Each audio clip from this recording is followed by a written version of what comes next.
Yemen surrenders and the conclave begins. It's 5 and 10 from SkyWatchTV for Tuesday, May 6th, 2025. I'm Derek Gilbert. Item number 5 today, just breaking news as we're recording this on Tuesday morning. Yemen has reportedly called President Trump and asked for an end to hostilities. According to President Trump, they have capitulated, they have surrendered, and so the United States is calling off its bombing campaign against the Houthis in Yemen, effective immediately. Now, this follows a bombing attack on the airport, the international airport, and a cement factory in the capital city of Sana'a. The airport, the international terminal there, reportedly destroyed, along with the airplanes on the ground at the airport. This was in response to the missile launched by Yemen against Israel that landed very close to Ben Gurion International Airport in Tel Aviv. So Israel, the United States striking back, and according to President Trump, announcing this just a few minutes ago as we're recording this, Yemen has asked for an end to hostilities. We will see how long this holds. Item number 4 today, the conclave. All of the 133 cardinals expected to take part in the secret conclave, the vote to select the successor to Pope Francis, are in Rome. They were there as of yesterday, Monday. The conclave will start behind closed wooden doors of the Sistine Chapel tomorrow afternoon. That's Wednesday. All cardinals under the age of 80 are entitled to take part.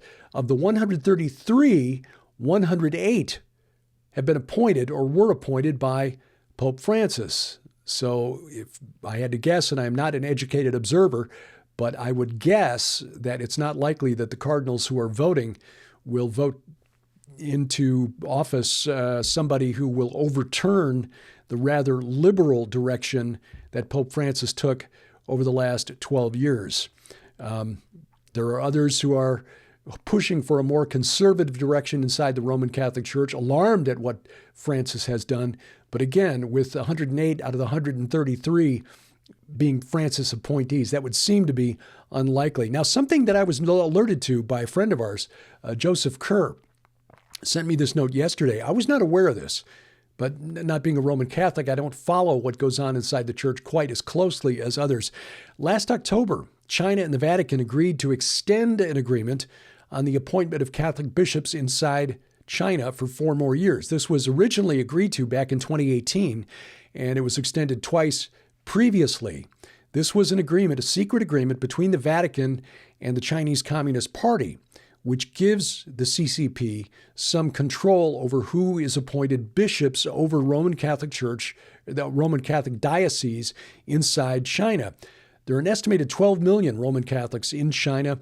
They were divided into a state-recognized church, one that basically follows Beijing instead of Rome, and then an underground church that remained loyal to Rome. Well, this 2018 agreement shares power with Beijing over who is appointed to the bishoprics. Now, the Vatican Secretary of State Pietro Cardinal Parolin was the man behind this deal. The Secretary of State in the Vatican is the second most powerful office, and he's considered, Cardinal Parolin, a leading candidate to succeed Pope Francis. Interesting that his name is Pietro Peter, given the prophecy of the popes, with the final 112th pope being Peter the Roman.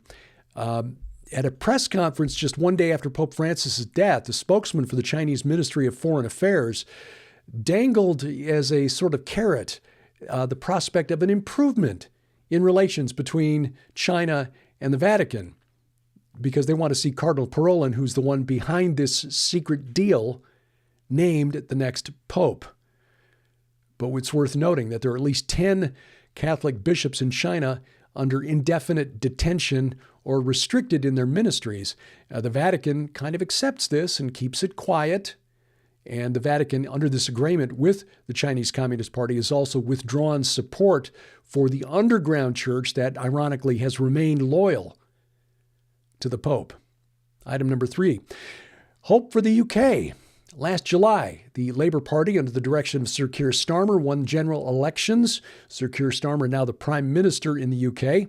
One of the main reasons that Brexit was a success in the UK under the previous Tory government is because it claimed to address concerns by UK citizens that tying themselves to the European Union had them trapped in a a prison of progressive politics, as it were.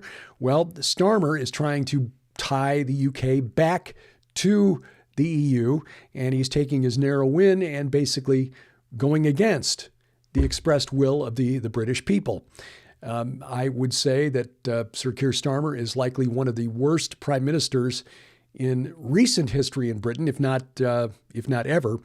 But interesting how quickly things can change. In the recent by-election now, the Reform Party has won 30% of the vote share. This was just last week, crushing Labour and the Conservatives. They won 677 council seats around the UK. Labour lost 187 seats.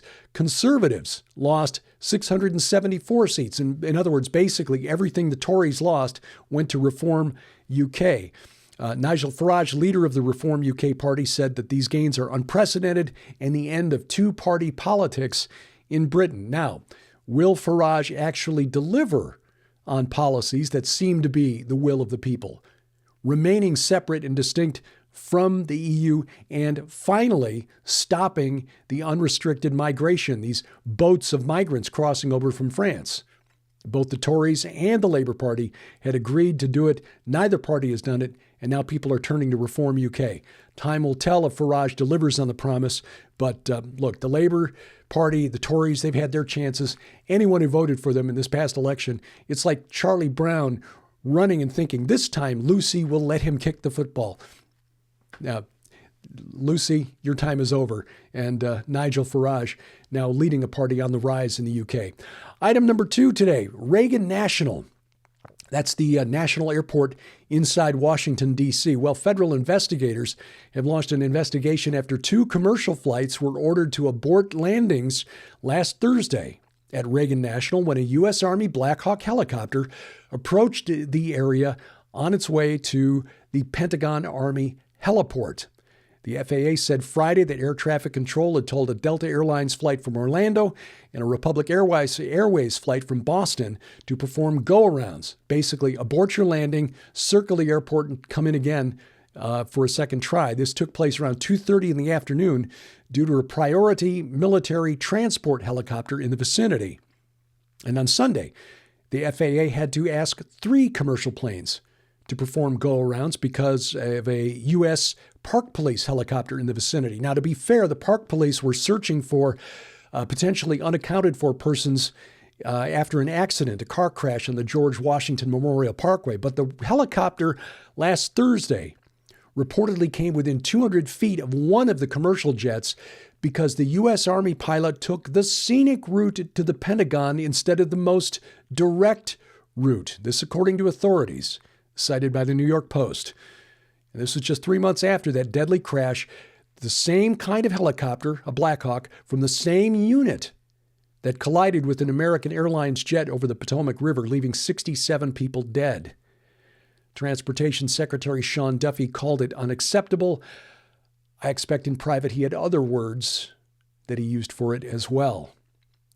This should not be. Army helicopter deviating from the most direct route, coming into the flight path of planes on final approach to Reagan National Airport. Coming up, social media and the way it has twisted our society into knots. That's next on 5 and 10. Well, ladies and gentlemen, you can support the ministry of SkyWatchTV and our continued efforts to share the gospel of Jesus Christ throughout the 4 corners of the world and receive your very own copy of this incredible masterpiece when you order the Gates of Hell Ultimate Collection. Not only does this incredible special offer include Derek and Sharon Gilbert's new book, The Gates of Hell, Unlocking the Ganymede Code and the Demonic Portals of Mount Hermon and the United States Capitol, but it also includes the best-selling books Veneration, Unveiling the Ancient Realms of Demonic Kings and Satan's Battle Plan for Armageddon, and The Second Coming of Saturn, The Great Conjunction, America's Temple, and the Return of the Watchers by Derek and Sharon Gilbert. Veneration uncovers how the ancient giants known as the Raphaim influenced biblical beliefs, leading to the corruption of God's people and their eventual return to fight at Armageddon alongside the Antichrist. The second coming of Saturn reveals a dark prophecy with the 2020 conjunction marking the return of the ancient god whose reign will bring a hellish golden age as foretold in occult symbols and Bible prophecy. Sold separately, these items hold a retail value of over $60. Yours now for your donation of only $40, which includes free shipping to all U.S. orders. So don't delay. You can support the ministry of SkyWatch TV and help us continue spreading the gospel of Jesus Christ right now by scanning the QR code on your screen using the camera app on your phone for instant access to this special opportunity. Visit us at skywatchtvstore.com or call 1-844-750-4985 and ask for the Gates of Hell Ultimate Collection now. Item number 1 today, social media. It is often a conduit for displaying bad and foolish behavior. And such was the case over the weekend. Saturday afternoon, about 30 women, so-called influencers, were jammed onto a Lamborghini yacht in Miami. This yacht worth about $4.5 million. This was for a party because of the annual Formula One weekend in Florida. They were, of course, streaming their party online and posting videos of themselves drinking champagne and dancing on the boat. Again, worth about $4.5 million. But the good times didn't last for long. You see, this boat was made for 5 passengers, and there were 30 women on the boat. It turns out that not even the combined social media clout of 30 underdressed social media influencers can overturn the laws of physics. And the boat then overturned. And yet, as the boat was sinking, these young women were videoing themselves, laughing, joking, "Oh, look, it's the Titanic." One lady posting a picture of herself clutching her MacBook Air as the boat went down. Who brings a laptop onto a boat? The Coast Guard rescued the young women. No one was hurt, but and I don't know who owns the yacht, but let's just hope that they had to reimburse the Coast Guard for this fiasco. This week on SkyWatch TV, some good news. Good news from Whispering Ponies Ranch. The issue with insurance liability that kept the camp closed last year, that has been resolved thanks to your prayers. And now we're asking for your support to send children to therapy camp at Whispering Ponies Ranch. That's why we do what we do at SkyWatch TV, is to support the work of Whispering Ponies Ranch and our partner ministries, bringing children in foster care to a safe place where they find out that there are adults who want to protect them and nurture them, show them the love of Jesus Christ. Watch the program right now. It's at the website, skywatchtv.com. You can also watch it on our broadcast schedule for the over-the-air program, posted skywatchtv.com/channels. Now, you can watch it right now on your schedule by adding the SkyWatch TV channel to Roku, Apple TV, Amazon Fire TV, Android TV, Google TV. We've got all the TVs. Go to the App Store there, add the SkyWatch TV channel, and we will broadcast when it's convenient for you. You can also watch us on the internet. YouTube.com/@SkyWatch Television. Please subscribe, share, click the bell for notifications, hit that like button, and Rumble.com/SkyWatch TV, or download the free SkyWatch TV app to your smartphone or tablet. We've got apps for iOS, Android, and Amazon Kindle Fire devices, and links to their app stores at skywatchtv.com/app. Follow 5 in 10 online. We're at YouTube at 5 in 10. Subscribe, share, click the bell for notifications. Hit the like button, and X, formerly Twitter, at 5_in_10. And thank you for watching as we keep watch. I'm Derek Gilbert. This is 5 in 10 from SkyWatch TV. The prophecies foretold of a coming Savior, one that would reach across the veil and set the captives free. Featuring Derek Gilbert, UFO True Believers, the Ancient Aliens Prophets, Carl Gallups, the cherubim, the living creature, and Micah Van Huss. The story of the giant of Kandahar. At the Mysteries of the Bibleverse event in Carmel, Indiana, June 13th and 14th.